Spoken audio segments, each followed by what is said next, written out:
Paris Olympics 2024 में नीरज चोपड़ा ने भले ही इंडिया के लिए गोल्ड ना जीता हो, लेकिन सिल्वर मेडल जीतकर भी उन्होंने सबका दिल जीत लिया। इसीलिए आज हम उन्हीं की लाइफ जर्नी के बारे में बात करने वाले हैं। तो चलिए शुरू करते हैं। सबसे पहले आपको बता दें कि नीरज चोपड़ा का जन्म पानीपत हरियाणा में 24 दिसंबर 1997 को हुआ था। उनकी फैमिली में उनके माता पिता के अलावा उनके 4 भाई बहन भी हैं और नीरज उनमें सबसे बड़े हैं। उनकी स्कूलिंग पानीपत से ही हुई और कॉलेज में वो बीबीए करने के लिए चंडीगढ़ गए थे। उन्हें बचपन से ही जैवलिन थ्रो में बहुत ज़्यादा इंटरेस्ट था और उन्होंने शुरू से ही इसकी प्रैक्टिस करना शुरू कर दिया था। और ये शौक जब उनके पैशन में बदला और उस पैशन को उनके पेरेंट्स ने भी सपोर्ट किया, जिसकी वजह से उनका ये पैशन आज उनका करियर बन चुका है। नीरज चोपड़ा का करियर इतना ब्राइट रहा है और उन्होंने देश के लिए इतने बड़े बड़े काम किए हैं, शायद इसीलिए आज उन्हें देश के सबसे बड़े एथलीट्स में से एक माना जाता है। अगर हम उनके करियर की बात करें तो उन्होंने अपने इस करियर की शुरुआत बचपन से ही कर दी थी, क्योंकि उन्हें जैवलिन थ्रो में बहुत ज़्यादा इंटरेस्ट था। और जब उन्होंने अपने इस इंटरेस्ट के बारे में पिता को बताया और उन्हें कहा कि मुझे जैवलिन थ्रो में ही आगे बढ़ना है, तो उनके पिता ने भी खुशी खुशी उन्हें जैवलिन दिला दिया। हालांकि शुरुआत में नीरज चोपड़ा को इसे खेलते खेलते काफ़ी इंजरीज भी हुई और इस गेम को अच्छे से खेल पाने के लिए उन्हें अपना वजन भी कम करना पड़ा, लेकिन कभी भी उन्होंने हार नहीं मानी।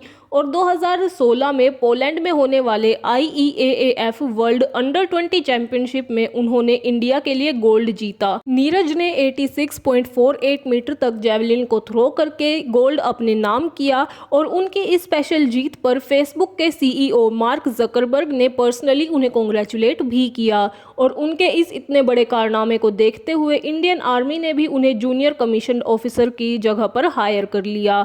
आर्मी में जॉब पाकर नीरज बहुत ज़्यादा खुश हुए, लेकिन इस जॉब के चलते भी उन्होंने अपना पैशन नहीं छोड़ा। वो वहाँ पर रहते हुए अपनी ट्रेनिंग के टाइम पर भी जैवलिन थ्रो की प्रैक्टिस करते रहे। लेकिन उन्हें जब ये लगा कि उन्हें सिर्फ जैवलिन थ्रो में ही आगे बढ़ना है, तो उन्होंने आर्मी से रिज़ाइन कर दिया और 2012 में लखनऊ के अंडर 16 जूनियर चैंपियनशिप में 68.46 मीटर उन्होंने जैवलिन थ्रो किया, जिसकी वजह से गोल्ड मेडल को अपने नाम किया।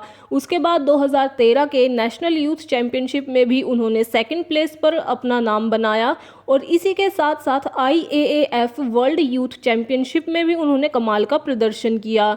उनके इन्हीं सब प्रदर्शनों को देखते हुए उन्हें 2018 में अर्जुन अवार्ड से भी सम्मानित किया गया और इसी साल इंडोनेशिया में भी उन्होंने एशियन गेम्स में 88 मीटर तक जैवलिन थ्रो करके गोल्ड को भारत के नाम किया। आपको बता दें कि एशियन गेम्स में इंडिया के लिए दूसरी बार कोई मेडल आया था और वो भी कई सालों बाद। 2018 में एशियन गेम्स और कॉमनवेल्थ गेम्स में उन्होंने काफ़ी शानदार प्रदर्शन किया, लेकिन इसी दौरान उनके कंधे पर एक बहुत बड़ी इंजरी भी हो गई, जिसकी वजह से वो खेल से काफी वक्त दूर हो गए। और उसके बाद 2019 में कोविड-19 आया, जिसकी वजह से लगभग सारे खेल रुक गए थे और उनके खेल में काफी लंबा गैप आ गया, लेकिन फिर भी वो रुके नहीं। उन्होंने अपनी धमाकेदार एंट्री ली और एक बार फिर से अपना जलवा बिखेरना शुरू कर दिया।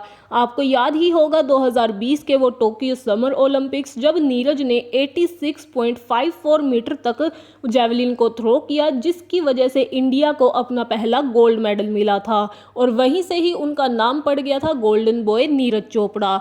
उसके बाद 2024 के पेरिस समर ओलंपिक्स को तो आप कैसे ही भूल सकते हैं, जब उन्होंने 89.45 मीटर तक जैवलिन को थ्रो किया और सिल्वर मेडल इंडिया की झोली में डाल दिया। हालांकि इस बार का गोल्ड मेडल पाकिस्तान के अरशद नदीम ले गए, लेकिन फिर भी नीरज चोपड़ा के लिए सबके दिल में जो प्यार था, जो इज्जत थी, वो जरा भी कम नहीं हुई। वो कल भी हमारे गोल्डन बॉय थे और आज भी हमारे गोल्डन बॉय हैं। इसी के साथ साथ अगर हम बात करें नीरज चोपड़ा की नेटवर्थ की, तो आपको बता दें कि आज के टाइम पर नीरज चोपड़ा की per month salary 1 lakh rupees है और जो भी ट्रैवल एक्सपेंसेस होते हैं वो गवर्नमेंट की तरफ से स्पॉन्सर किए जाते हैं। आपको बता दें कि जब नीरज चोपड़ा ने इतने सारे मेडल्स जीते और उनसे जो उन्हें प्राइज़ मनी मिली, तो उन्होंने अलग अलग इन्वेस्टमेंट्स में और बिजनेस प्लान्स में उन पैसों को इन्वेस्ट कर दिया। इसीलिए आज के टाइम पर 2024 की अगर हम बात करें तो उनकी नेटवर्थ 37 करोड़ रुपए मानी जाती है। तो ये थी लाइफ जर्नी और biography golden boy Neeraj Chopra की। वीडियो अगर पसंद आई हो तो इसे लाइक करें, कमेंट करें और आगे आने वाली वीडियोस के लिए चैनल को सब्सक्राइब करें।